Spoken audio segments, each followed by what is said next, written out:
biasa aja kayak orang di diskotik gitu. Oh, gini-gini. Itu Karena kan terus beda-beda ya. Kalau kalau di Jawa kan gini-gini-gini. nah, Kalau di apa Medan yang kemarin itu kan gini-gini-gini. Nah, kalau nah. di sana gimana gitu, nggak ada yang unik ya. Kalau NTT sih maksudnya kalau tarian tradisional ada kayak gini-gini gitu. Gimana ya? Hmm, Nggak kelihatan. Kayak iya. gini-gini. And all those. One of the questions though is you mentioned at the end they're organic. You mentioned organic, an organic product. I'm not sure what the laws are in Indonesia about organic, how you can label something as organic. Are you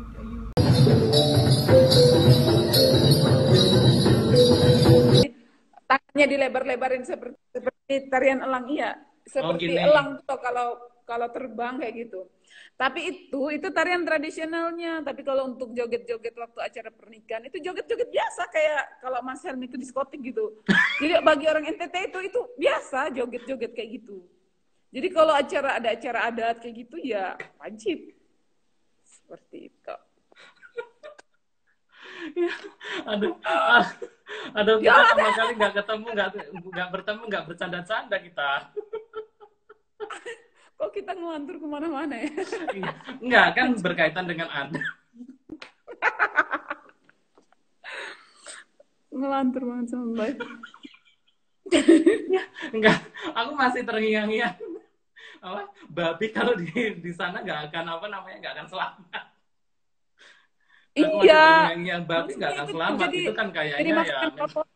memang wajib ya babi itu digunakan untuk pernikahan di sana. Kan tadi kaitannya dengan apa namanya motif ikat dan sebagainya, kegunaan ikat, tenun ikat kan Hmm. memang untuk pernikahan ini sebenarnya nggak ngelantur-ngelantur amat. Nah, oh Oke. ya, kalau misalnya di apa tuh namanya di apa aku pernah dengar ya menangkap ikan hiu, ikan paus Hmm. ada itu Oh iya ada. kan paus ini di ini sih di apa namanya di Lembata. Oke, Ya, di itu di Lembata. Pulau Lembata memang masih Flores tapi dia agak terpisah sedikit. Ada pulau Oh, kecil lagi.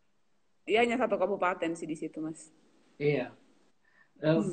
Saya itu agak sedikit bangga karena dulu orang mengira saya itu orang daerah sana, daerah sana. Emang Mukamu tuh orang NTT banget gitu. oh serius? Iya, karena banyak yang bilang, kok ngomongnya kok bahasa Indonesia kok medok ya. Apa jangan-jangan ada keturunan gitu. Mungkin ya, mungkin dulu-dulunya kakek buyut saya atau siapa dari sana atau gimana saya kurang tahu, tapi ya banyak yang bilang kalau kau muka-mukanya itu bukan muka Jawa, muka-mukamu itu muka sana, daerah NTT. Saya bangga karena laki-laki itu dituntut kaya ya, maksudnya kalau untuk setelah lihat ada prosesi-prosesi itu, belum lagi nanti dia jadi kepala keluarga. Sebenarnya kayak gini Mas. Kalau orang NTT itu apa ya? Gotong royongnya tuh tinggi. Oke. Jadi ketika satu orang dia mau melamar anak gadisnya, anak Hmm. gadis orang seperti itu apa ya? Keluarganya itu semua turun tangan. Oh. Jadi ada misalnya omnya, kemudian sepupunya, bapak kecilnya, bapak tuanya, semua semua itu turun tangan. Hmm. Gitu untuk membantu dia apa ya? Mewujudkan impiannya. Oh, gitu. Novi Nah, juga kayak gitu kayaknya ya, sampai pendidikannya tinggi kayak gini pasti dibantu oleh banyak orang nih sama keluarga. ya kira-kira Iya, seperti itu. bersyukur dong. Iyalah, bersyukur selalu. Oke, menarik ya. Nggak akan habis nih kalau kita ngomongin tentang apa NTT. Kita tadi ngomongin tenun ikat karena satu hal dengan yang lain itu saling berkaitan. Tenun ikat berkaitan dengan adat pernikahan, tenun ikat berkaitan dengan adat kalau orang meninggal dikasih apa namanya tenun ikat, dibekali tenun ikat untuk apa namanya di Untuk peti-peti perjalanannya, bekal perjalanan. perjalanannya. Tapi di ND sendiri ada nggak di sana tuh orang-orang Muslim gitu di sana? Ada. Dikit, dikit ya. Kalau jadi Ende itu ada 2 suku besar, Kabupaten Ende ya. Kabupaten Ende itu ada 2 suku besar. Oke. Suku Ende dengan suku Lio. Jadi suku Ende itu yang di kota itu. Oke. Di pinggir-pinggir pantai. Kebanyakan mereka, karena kota Ende kan di pinggir pantai ya. Iya. Jadi mereka itu menguasai daerah-daerah di pinggir pantai. Sedangkan orang Lio itu biasanya ke gunung. Jadi kalau menurut sejarah juga ya Mas, kita belajar waktu SD kayak gitu, penyebaran agama Islam itu kan kebanyakan jalur pantai ya. Oh, Sedangkan oke. penyebaran agama Katolik, Kristen itu kan lebih ke gunung-gunung seperti itu. Jadi seperti itu. Jadi di Ende sendiri itu mayoritasnya Muslim, sedangkan di Lio baru mayoritasnya Katolik. Nah, Ende sendiri itu punya motif tenun ikat sendiri, sedangkan di Lio juga punya motif tenun ikat sendiri. Bedanya? Per daerahnya. Ya, bedanya itu di motifnya. Kalau di Di Ende pola. apa motifnya? Kalau di Ende itu apa ya? Nanti Gajah. liatin. Tadi gajah seperti itu. Hewan gajah, jadi itu juga. Oh, hewan gajah. Nah, gajah. Kemudian kalau Lio kan tadi, kalau gunung-gunung itu lebih banyak ke Lio, pagar. Maga itu ada motif maga itu pagar kayak gitu. Terus kalau yang Muslim gimana menikahnya? Juga. Sama, kalau untuk upacara adatnya sama kayak Ende. Oh, Sama gitu. kayak Lio gitu. Jadi akulturasi budaya ya.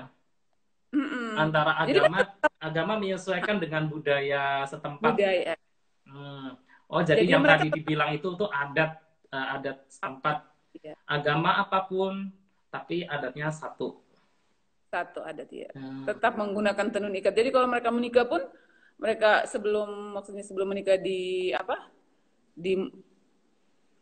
masjid dan lain sebagainya macamnya itu mereka terlebih dahulu mengikuti proses adat seperti itu, prosesi adat gitu. Jadi mereka tetap menggunakan jilbab, tetapi di bawahnya menggunakan tenun ikat. Wih, keren. Itu iya. Jadi kalau di NTT itu misalnya di Ngada juga, di Ngada itu kan ada 3 suku besar kan, suku Riung, suku Ngada dengan suku Soa. Nah, suku Riung itu kan mayoritasnya Muslim. Ngada itu di mana itu? Daerah mana tuh? Sebelah mana? Di Kabupaten Ngada itu sebelahnya. Oke. Tetangganya Ende. Seperti itu juga. Jadi mereka tetap agama Muslim, tetapi budayanya mereka ya tetap budaya Riung, tetap budaya Ende. Gitu. Ya. Pokoknya semua orang yang di Indonesia itu semua daerah di Indonesia memiliki keunikan tersendiri. Iya, ini baru kita membahas tentang ikat loh, belum membahas tentang alam, belum membahas tentang upacara-upacara adat di NTT. Tadi upacara adat selain pernikahan, apalagi pernikahan, pemakaman, setelah itu apalagi kelahiran ya. Kematian, iya, kelahiran, kematian.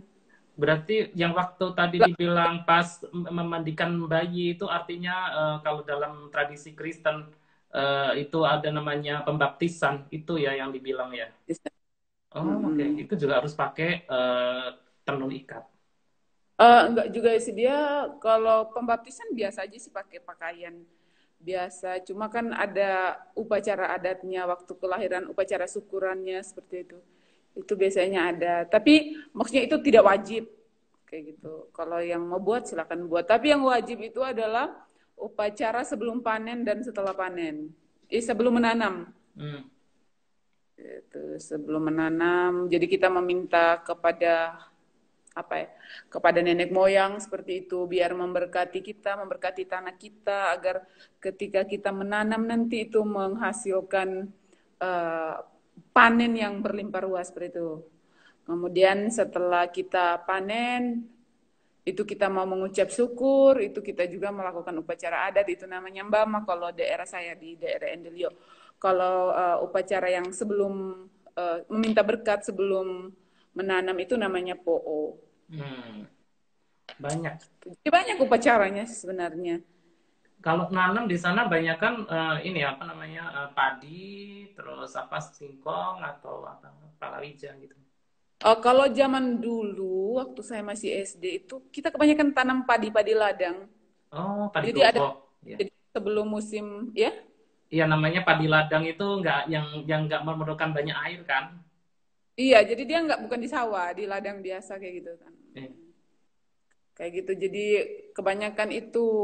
Makanya sebelum kita menanam kita buat dulu upacara itu. Kemudian terjadi pergeseran, kayaknya orang malas ya tanam kayak gitu. Capek kan? Karena harus membersihkan, terus menanam, terus hasilnya juga tidak seberapa dibandingkan dengan padi yang dari sawah. mhm. Jadi ya sudah terjadi pergeseran, maka sekarang kalau di daerahku itu lebih banyak tanaman komoditas kayak kakao, kemiri, Hmm, kemudian cengkeh, kelapa, kopra itu kayak gitu. oke. Karena itu kan tidak butuh usaha yang terlalu keras, tetapi menjanjikan seperti itu. Oke. Terus, nah, aku pernah lihat pernikahannya si apa nih, Catherine, kayaknya dia lebih pernikahan ini ya, maksudnya bukan pernikahan adat ya. Mungkin dia tidak mempublikasikan pernikahan adatnya. Oh iya, iya benar-benar. Terus, Sebenarnya adat itu bukan pernikahan sih, jadi upacara aja tahap sebelum kita menikah kayak gitu. oh, oke, oke. Yang menarik lagi, kemarin sempat ke Australia berapa bulan? 5 minggu saja. 5 minggu, eh, satu Bulan. 1 bulan 1 minggu.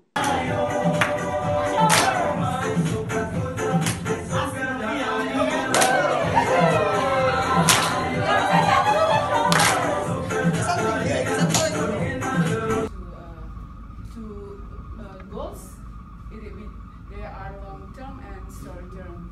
For the short term, we will do it for over 2 years and long term over 2 years. I will not put so many chemicals in the food. And the last one is we will promote accountability because our consumer will know where the food come from. They know that the food come from the local farmer, that it is organic. So thank you for sharing our presentation. And yeah, we will open the session for any suggestion. I love. Should I start? Yeah, I love the idea of using local products and all those. One of the questions though is you mentioned at the end they're organic. You mentioned organic, Yeah. an organic product. I'm not sure what the laws are in Indonesia about organic, how you can label something as organic. Itu di sana kegiatannya ngapain aja, Novi? Boleh cerita dikit nggak? Kemarin itu kita Melbourne ya? Iya, Ke bukan Melbourne. di Gold Coast sama Brisbane. Oke. Dia di negara bagian Queensland. Oh ya. Oke. Di sana kita belajar mengenai sustainable tourism, penerapannya di sana seperti apa. Kemudian kita juga mengunjungi beberapa daya tarik wisata, destinasi-destinasi wisata di sana. Terus ya melihat perbedaan, ya sangat jauh lah perbedaannya dengan yang ada di Indonesia seperti itu. Jauhnya gimana? Di sana ya Mas, pengelolaannya itu sangat-sangat bagus, pengelolaan destinasi wisatanya. Jadi mereka sangat menghargai hak asasi manusia, itu sangat mengedepankan hak asasi manusia. Setiap destinasi wisata itu selalu mempersiapkan jalur khusus untuk orang yang Berkebutuhan khusus. ya yang berkebutuhan khusus seperti itu. Kemudian untuk bayi pun seperti itu. Ketika misalnya ada teater, kan biasanya di destinasi wisatanya itu ada teater khusus yang ketika kita ingin menonton pertunjukan dan lain sebagainya macam. Nah, tempat untuk bayi-bayi itu pun khusus.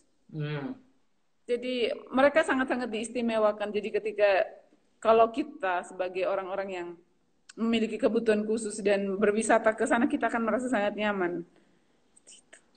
Iya, yang Kebutuhan kita sangat diakomodir kayak gitu.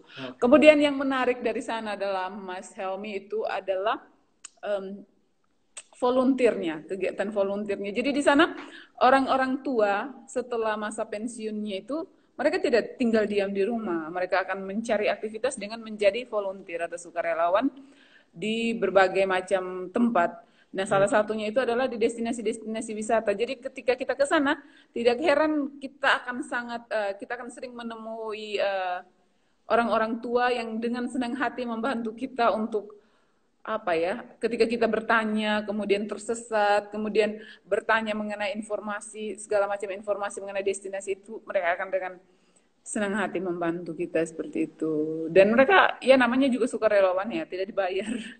Tapi mereka dengan senang hati melakukannya. Dan jarang, saya tidak pernah menemukan itu di Indonesia sih. Nggak tahu, mungkin Mas Helmi pernah menemukan volunteer yang sejenis itu di Indonesia?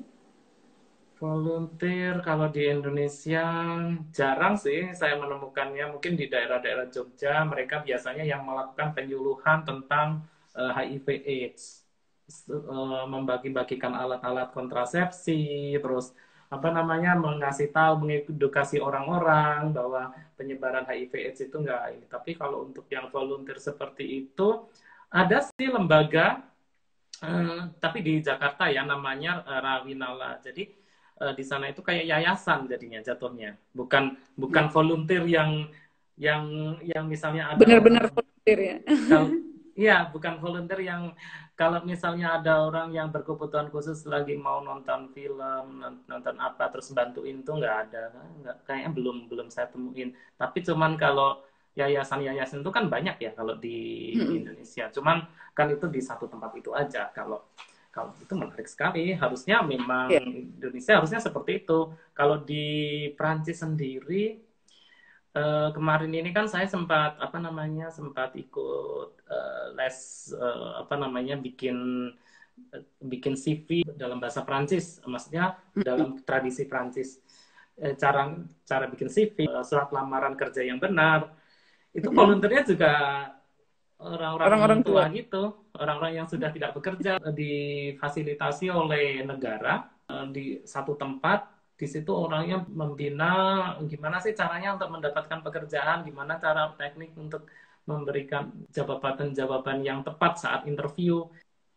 Jadi mereka mau memanfaatkan mereka punya kemampuan, mereka punya hari tua itu untuk memberikan kebaikan, menebarkan kebaikan ke banyak orang seperti itu ya.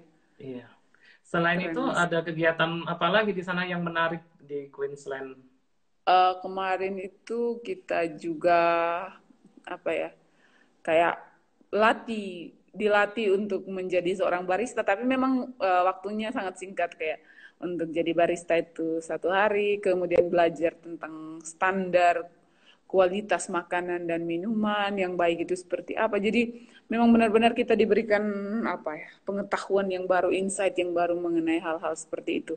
Kan selama ini ya sudahlah, kita yang penting bersih dengan kacamata kita ya, kayak langsung seperti itu, penglihatan langsung, tapi untuk mengenai kualitas dan waktu-waktu yang tepat untuk mengolah, kemudian ya memasak dan lain sebagainya macam itu, kita kurang perhatikan hal seperti itu.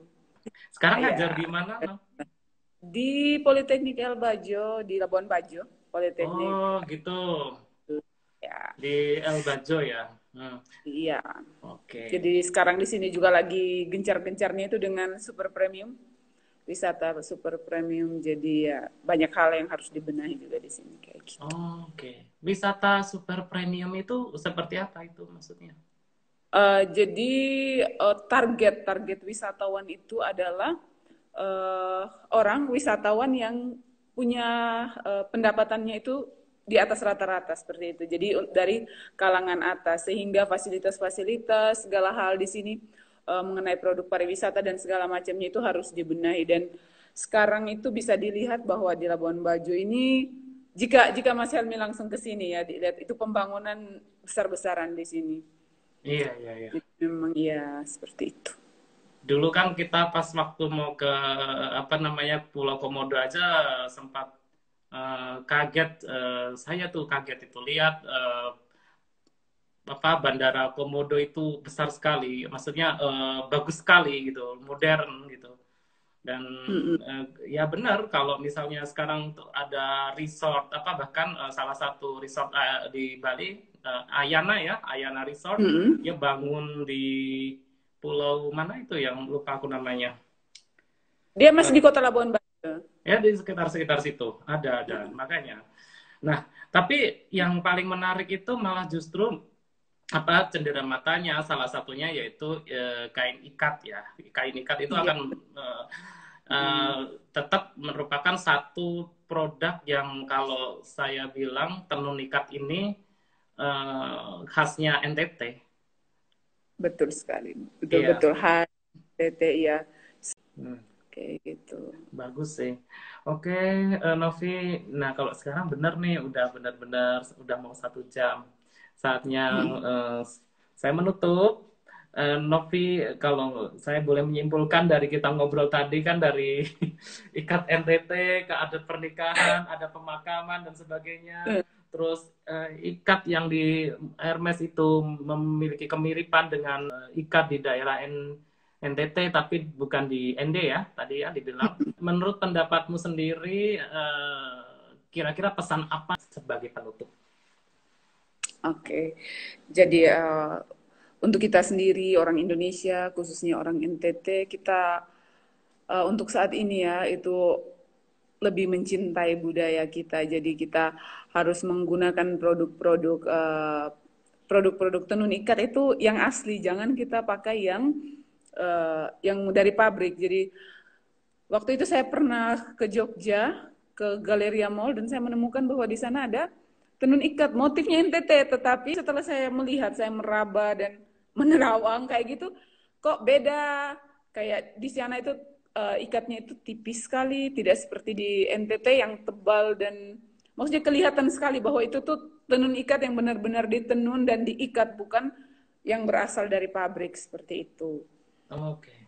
Jadi, mulai saat ini kita mencoba untuk menggunakan tenun ikat kita sendiri.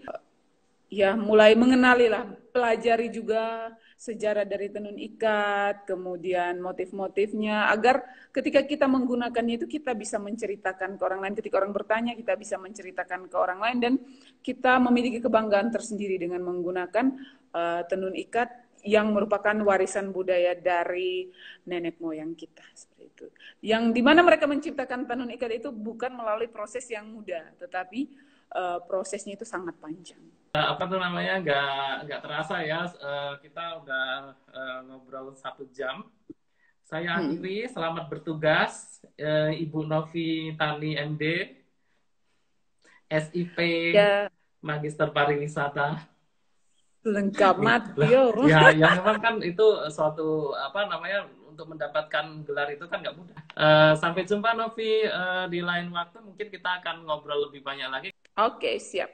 Oke, dah.